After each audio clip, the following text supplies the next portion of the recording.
Bon, en tout cas, je vais essayer de répondre à toutes les demandes. Déjà, vous expliquer qui on est, Certis. Donc, on est un organisme certificateur spécialisé dans la certification en agriculture. Notre activité, c'est celle-là, c'est d'intervenir dans les entreprises agricoles, aussi bien pour la certification produit, donc c'est tout ce qui est démarche sous signe officiel de qualité, donc les plus connus, le label rouge, l'agriculture biologique, voilà. Mais aussi pour le compte de l'interprofession, donc des interprofessions, pardon. Exemple, des chartes de bonne pratique. Donc, à ce sujet, du coup, j'aurai une comparaison ou un exemple à vous donner par rapport au dispositif qui est aujourd'hui mis en œuvre pour ce référentiel. Mais aussi des contrôles de certification privée, dont l'exemple a été cité, puisque c'est un cahier des charges voilà, qui a été voulu par une association qui a souhaité faire appel à un organisme certificateur. Donc voilà, grosso modo, les différents systèmes de certification ou différentes démarches qu'on peut certifier. Alors, pourquoi on fait appel à nous? Pourquoi on fait appel à un organisme certificateur? Tout simplement pour crédibiliser en fait une démarche, un référentiel. On est un organisme accrédité, ça veut dire qu'on est contrôlé par un organisme délégué par l'État qui s'appelle le COFRAC, qui valide en fait notre indépendance, notre impartialité, ce qui fait que toutes les décisions qu'on prend sont complètement impartiales. Donc sur une démarche de ce type, le rôle qu'on attend de nous, c'est ça, c'est d'être une tierce partie, d'intervenir dans le système et d'assurer la conformité du système. Alors d'assurer à qui? L'acheteur du produit ou du service final, quoi. Le rôle qui nous a été confié sur cette démarche, il est double en fait.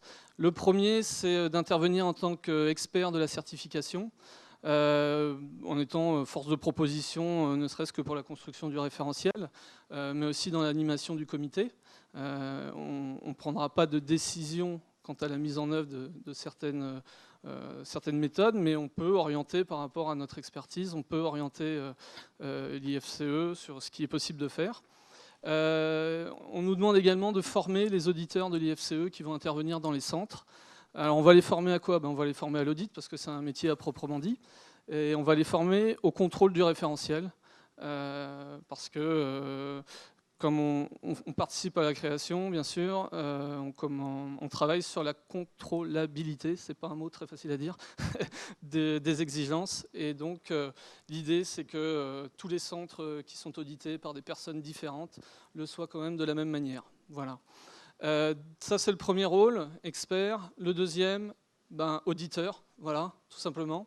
Donc auditeur au niveau du comité pour valider le fonctionnement, valider que ce qui a été prévu au départ, dans la durée, on n'a pas dévié. Il y a toujours des décisions qui sont prises conformément à ce qui était prévu. Le comité est toujours composé de différents collèges, qu'il n'y a pas de dérive et qu'il n'y a pas de parti qui prendrait plus de pouvoir. Enfin, voilà. Garantir une certaine crédibilité, et puis ensuite faire des audits de supervision d'auditeurs IFCE. Alors là, c'est l'auditeur qui contrôle l'auditeur, mais ça marche bien. C'est-à-dire que la certification, au final, c'est Certis qui va la délivrer, puisqu'on est organisme certificateur.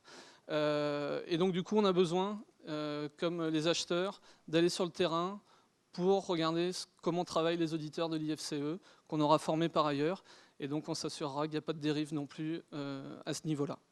Donc voilà nos deux missions premières. Ce que je vous propose, c'est de vous expliquer comment on rentre dans la démarche, comment les centres peuvent rentrer dans la démarche. Alors, il me manque un slide, donc je suis désolé, je ne vais pas pouvoir vous le faire en visuel, mais ce n'est pas grave, vous allez bien suivre et puis tout le monde va bien comprendre. Donc, comme on vous a dit, il y a 3 niveaux. Un niveau 1, sur lequel il n'y a pas d'audit d'agents de l'IFCE, et des niveaux 1 et 2 pour lesquels il y a bien sûr un audit au centre. Donc le niveau 1, pour y accéder, comme l'a voulu les propriétaires du référentiel, c'est assez simple. Il faut tout d'abord adhérer au réseau et ensuite se procurer une grille d'auto-évaluation qu'on va appeler autodiagnostic. L'idée, c'est que le propriétaire du centre s'évalue lui-même pour vérifier son niveau de conformité. S'il estime qu'il est conforme et s'il veut prétendre à la labellisation, il renvoie en fait le diagnostic à l'IFCE, qui va le valider ou pas d'ailleurs. Donc s'il le valide, il y aura une décision de certification et le centre sera certifié.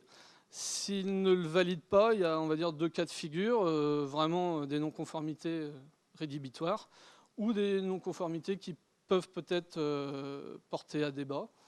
Et dans ce cas, le dossier sera transmis au comité de labellisation qui statuera au final est-ce que le centre peut être labellisé ou pas au niveau 1. Voilà, donc ça c'est le niveau 1, c'est, on va dire, la manière la plus facile de rentrer dans le dispositif. Ensuite, et là j'ai une belle diapo à vous présenter, c'est pour les niveaux 2 et 3. Donc dans le niveau 2 et 3, le début du processus est exactement le même, c'est-à-dire que bien sûr il faut adhérer, bien sûr il faut se procurer un autodiagnostic de niveau 1, et bien sûr il faut le retourner compléter. L'idée c'est qu'il y ait une préparation déjà du centre avant de recevoir un auditeur externe.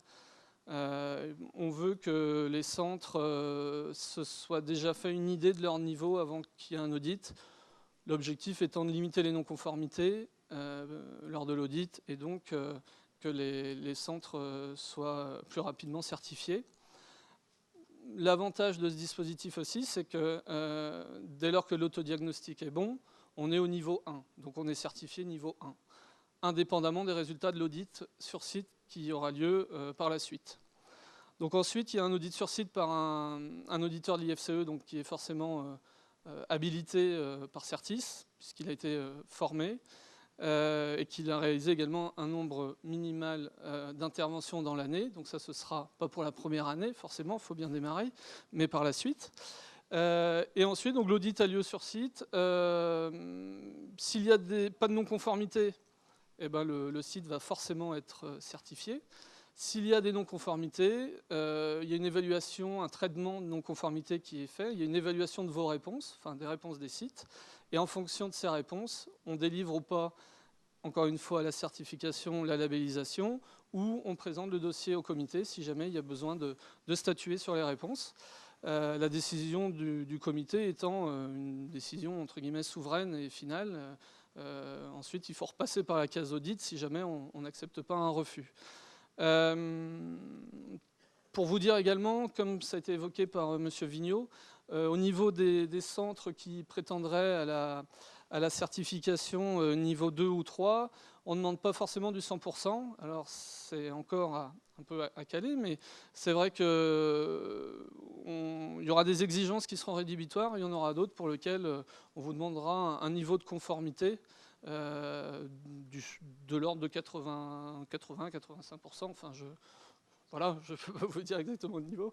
Et donc, si jamais on remplit toutes les conditions, on est certifié. Sinon, il faut se mettre en conformité.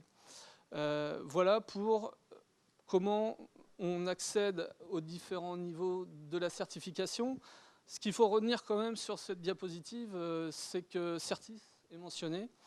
Même si c'est le comité ou un auditeur de l'IFCE qui va délivrer qui va prononcer la décision, au final le certificat il sera délivré par Certis puisque c'est nous qui sommes accrédités.